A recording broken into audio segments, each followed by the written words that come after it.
Hello everyone.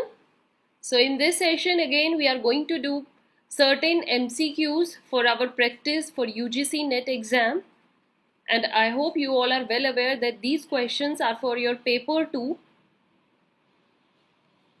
subject commerce.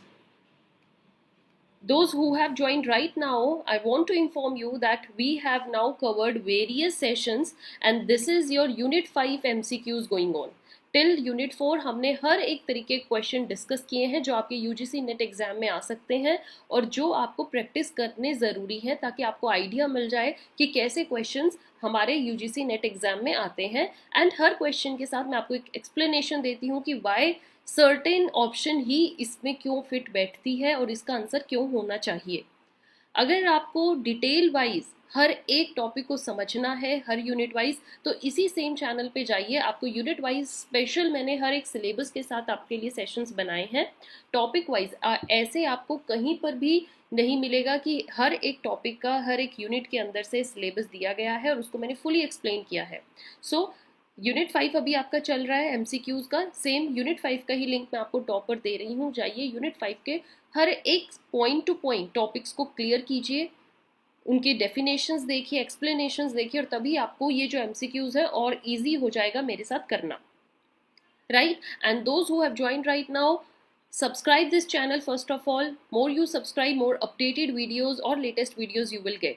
हम आपके लिए बहुत ज़्यादा नई नई चीज़ें लेकर आ रहे हैं एंड आई एम वर्किंग कि आपको एक मैं पूरी वीडियो दे दूँ जिसमें हम पूरा यूनिट एक साथ डिस्कस करेंगे, तो वो भी आपके लिए जल्दी आने वाला है। Maintain continuity, don't skip any session, बीच में भी कोई सेशन मत छोड़िए, स्टार्टिंग से एंड तक देखिए ताकि आपको पूरा क्रक्स उस सेशन का समझ में आ जाए। So the very first question you see on your screen is, if the coefficient of determination is equal to 1 then correlation coefficient क्या होगा। हमने coefficient से related जो questions हैं कुछ पहले session में भी किए थे, जैसे कि आप देख रहे हो this is your sixth question. Certain questions we just discussed in the very last session. Last session का लिंक भी आपको टॉप पर दिख रहा है, पहले वो क्वेश्चंस अपने कंप्लीट कीजिए। तो यहाँ पर इस क्वेश्चन में क्या बोला गया है कि कोफिशिएंट ऑफ डिटर्मिनेशन आपको 1 दिया गया है, तो यहाँ पर अब कोरिलेशन कोफिशिएंट क्या होगा। तो देखिए कोफिशिएंट ऑफ डिटर्मिनेशन की वजह से कोरिलेशन कोफिशिएंट के साइन हमें नहीं पता चलता, पॉजिटिव भी हो सकता है नेगेटिव भी हो सकता है, we don't know about that. That's why हम इसकी ऑप्शन बी के साथ जाएंगे, इट कैन बी आइदर -1 और +1, right। Moving ahead, next question, in regression analysis, okay, regression analysis जब किया जाता है तो जो इंडिपेंडेंट वेरिएबल है इज मेजर्ड इन, सपोज कीजिए केजीज में इंडिपेंडेंट वेरिएबल है, तो डिपेंडेंट वेरिएबल क्या होगा, क्या वो भी केजीज में होगा या कोई अदर यूनिट ऑफ वेट होगा, किलोग्राम्स में होगा, what is that, sorry kgs में नहीं होगा। तो देखिए इंडिपेंडेंट वेरिएबल और डिपेंडेंट वेरिएबल रिग्रेशन एनालिसिस में डिफरेंट यूनिट्स के हो सकते हैं, we don't know any kind of unit, so it can be of any unit. आपको यहाँ पर ऑप्शन डी करना है क्योंकि सेम यूनिट्स के अगर वो होंगे तो उसको आप अदर मेथड से भी कंपेयर कर सकते हो। रिग्रेशन एनालिसिस यूज इसीलिए होता है कि डिफरेंट यूनिट्स के जो आपको वेरिएबल्स दिए गए हैं उनको कंपेयर करना, सो it can be of any unit. Next question, if the correlation coefficient जो है वो पॉजिटिव वैल्यू है, अब आपको पॉजिटिव बता दिया गया है, तो स्लोप ऑफ रिग्रेशन लाइन क्या रहेगी। अगर पॉजिटिव वैल्यू का कोफिशिएंट कोरिलेशन है तो स्लोप ऑफ रिग्रेशन लाइन क्या होगा, it will also be a positive one, तो must also be positive. Regression analysis की स्लोप भी पॉजिटिव होना चाहिए। Moving ahead, next question, if the coefficient of determination is 0.81 the correlation coefficient क्या होगा। तो वही मैंने आपको बताया है, कोफिशिएंट डिटर्मिनेशन कोरिलेशन, देखिए कोरिलेशन कोफिशिएंट जो होता है उसका स्क्वायर जब हम करते हैं तो हमारे पास डिटर्मिनेशन आता है, तो अगर पॉजिटिव हो चाहे नेगेटिव हो जब भी स्क्वायर किया जाता है वो हमेशा पॉजिटिव में ही आएगा। तो हमें यही मैंने आपको वेरी फर्स्ट क्वेश्चन डिस्कस किया था कि हमें यूनिट्स का उससे नहीं पता चलता कि साइन पॉजिटिव है या नेगेटिव है, क्योंकि स्क्वायर से तो वो पॉजिटिव में ही बन जाएगा, तो इट कुड बी +0.09 और -0.09, हम ऑप्शन बी के साथ यहाँ जाएंगे। Then next is a fitted least square regression line जो होती है, एक रिग्रेशन लाइन वो क्या होती है, fitted least squares may be used to predict value of y if the corresponding x value is given. तभी उसका हम यूज करते हैं. So option A will be your answer. Then next is the correlation coefficient is used to determine. Correlation coefficient किस लिए use होता है? It is use to determine the strength of relationship between the x and y variable. Okay, coefficient correlation को हम इसीलिए use करते हैं कि एक्स और वाई वेरिएबल के बीच की जो रिलेशनशिप है वो कितनी स्ट्रॉन्ग है. So option C will be your answer. Then if there is a very strong correlation between two variables, अगर हमने रिलेशनशिप चेक करी है और रिलेशनशिप से हमें पता चल रहा है कि उनके बीच का जो रिलेशनशिप आई है वो बहुत स्ट्रॉन्ग है, देन कोरिलेशन कोफिशिएंट क्या होगा? It must be how much smaller than zero if correlation is negative. अगर उनके बीच की जो रिलेशनशिप आई है वो नेगेटिवली स्ट्रॉन्ग है तो वो लेस देन जीरो होना चाहिए. ये नहीं है कि हर बार वन हो या much larger than zero, weather it is negative और पॉजिटिव नहीं. यहाँ पर करेक्ट आपकी ऑप्शन बी ही बैठती है. Right. Then next is 13th question. In regression में जो इक्वेशन होती है that describes how response variable y जो है वो x से कैसे रिलेट करता है, यही हम रिग्रेशन में चेक करते हैं. तो इसको हम क्या बोलते हैं? Correlation model, regression model. Regression model very easy. Regression model में ही चेक किया जाता है कि how this y is related to x. How. Correlation में हम चेक करते हैं उनके बीच की रिलेशनशिप की strength. Right. The next question, regression model is statistical framework for developing a mathematical equation that describes. Regression model से हम एक equation निकालते हैं कि how x is dependent on y या फिर y x से कैसे related है. तो इसका मतलब यहाँ पर हम क्या define कर रहे हैं? One response and one or more explanatory variables जो है वो उससे relate करते हैं. Option C will be your answer. Next is in regression analysis में the variable that is being predicted, जिसको हम predict करते हैं मतलब जिसको हम निकालते हैं, that is response और dependent variable. डिपेंडेंट वेरिएबल जो दूसरे पे डिपेंड करता है. अगर आपको इंडिपेंडेंट पता है आप डिपेंड को निकाल लोगे. You can predict it easily. Next question. या सो here we have in least squares regression which of the following is not required assumption about the error term lambda. So the expected value of error is 1. हम ये देख के चलते हैं which is not a required assumption. ये इसकी required assumption नहीं है.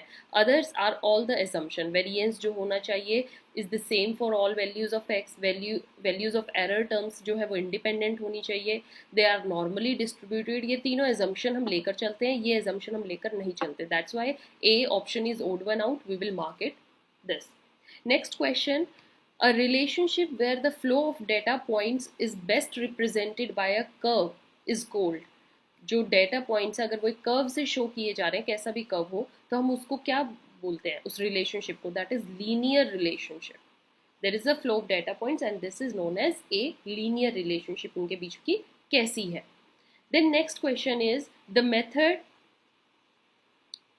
of least squares dictates that we choose a regression line where the sum of the square of deviation of the points from the line is. least square method में हम क्या देखते हैं? least square ये दिखाता है कि regression line पे जितने भी हमने variables लिए हैं, deviations ली हैं, उनके बीच की जो sum of squares हैं that must be minimum. We will go with option B. least से ही आप याद रखिएगा minimum. Then next, all data points falling along a straight line. अगर सारे data points एक straight line पर fall करते हैं तो उनके बीच की relationship को हम क्या बोलते हैं? linear relationship. Option A, very easy. After the next question, the value we would predict for the dependent variable when the independent variable all are equal to 0. जितने भी independent variable है वो सब 0 है. तो dependent variable जो होता है वो क्या होता है? It is known as intercept. Okay उसको इंटरसेप्ट बोलते हैं. आपने न्यूमेरिकल क्वेश्चंस किए होंगे तो वहां पर पता होगा intercept. Then next is the predicted rate of response of dependent variable to changes in the independent variable is called.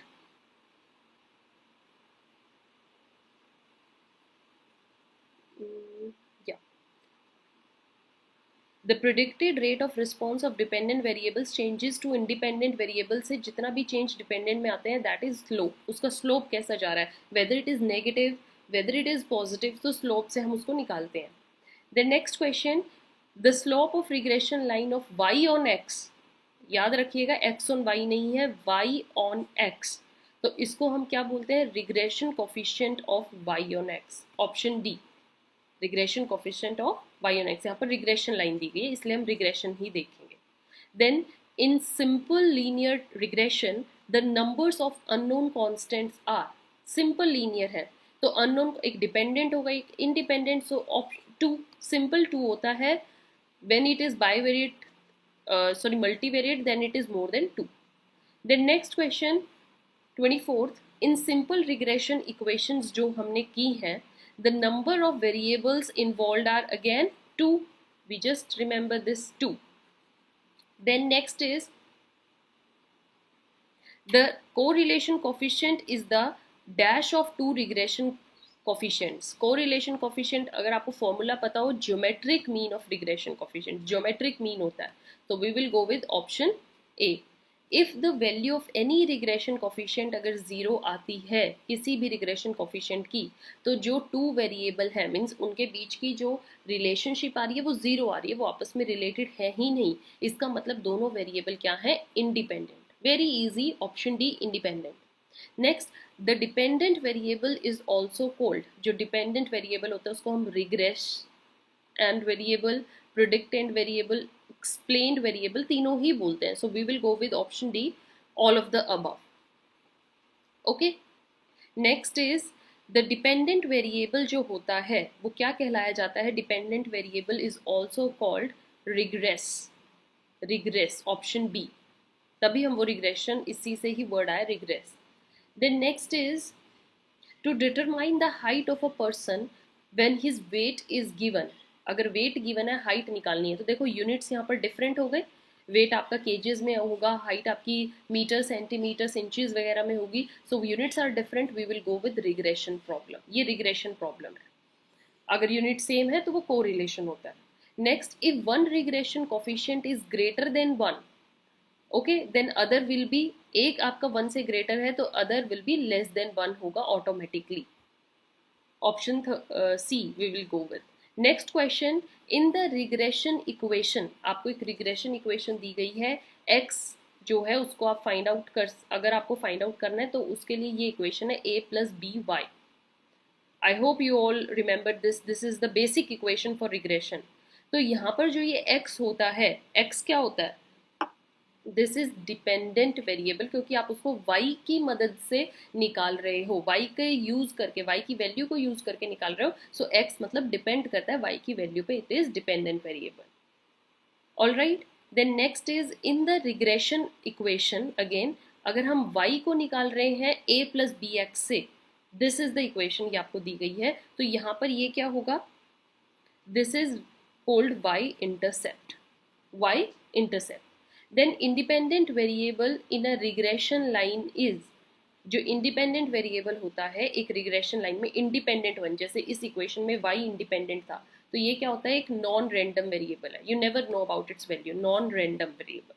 The next question, the graph showing the paired points x and y is called, एक graph है जिसमें x और y को दोनों को दिखाया गया है, वो क्या होता है, एक scatter diagram. Option A, scatter diagram. Then last two questions देखिएगा अच्छे से. When regression line passes through the origin, एक रिग्रेशन लाइन जब ओरिजिन से पास करती है, मतलब कि रिलेशनशिप हम जब चेक कर रहे हैं, तो जब वो, this is your X axis, this is Y axis, तो इसको हम क्या बोलेंगे, दिस इज इंटरसेप्ट. यहाँ पर इनका क्या है, zero, the intercept is zero. Then last question for today, when two regression coefficients bear same algebraic sign, दोनों का सेम साइन है, तो उनका कोरिलेशन कोफिशिएंट क्या होगा, very easy, this is according to the two science क्या है. Okay, अगर उनका बीच दोनों का पॉजिटिव पॉजिटिव है तो पॉजिटिव होगा, दोनों का नेगेटिव नेगेटिव है तो कोरिलेशन कोफिशिएंट उनका नेगेटिव होगा. So we will see go with the option C, according to two science. So this was all about today's session. We completed almost 30 questions today and I hope आपको ये सारे question समझ में आए हैं. किसी भी अगर आपको किसी ऑप्शन में डाउट है, कोई क्वेश्चन समझ नहीं आ रहा कि उसकी पर्टिकुलर ऑप्शन ही क्यों उसका आंसर है, तो आप फ्रीली कमेंट सेक्शन में अपना मैसेज ड्रॉप कर सकते हैं, क्वेश्चन ड्रॉप कर सकते हैं, and we will respond you as soon as possible. Already in the channels bio आपको हमारे वेज दिख जाएंगे through which you can contact. Telegram link है, वहाँ पर कॉन्टैक्ट नंबर है. अगर आप हमें कॉल करना चाह रहे हैं, मेरे हैंड रिटन नोट्स आपको चाहिए, या you want any kind of problem to be solve through us, you can freely call us and we will respond you there only. So till then, keep watching, keep sharing. If you have any doubt, comment it, share it more and more, and don't forget to subscribe. Have a nice day. Thank you.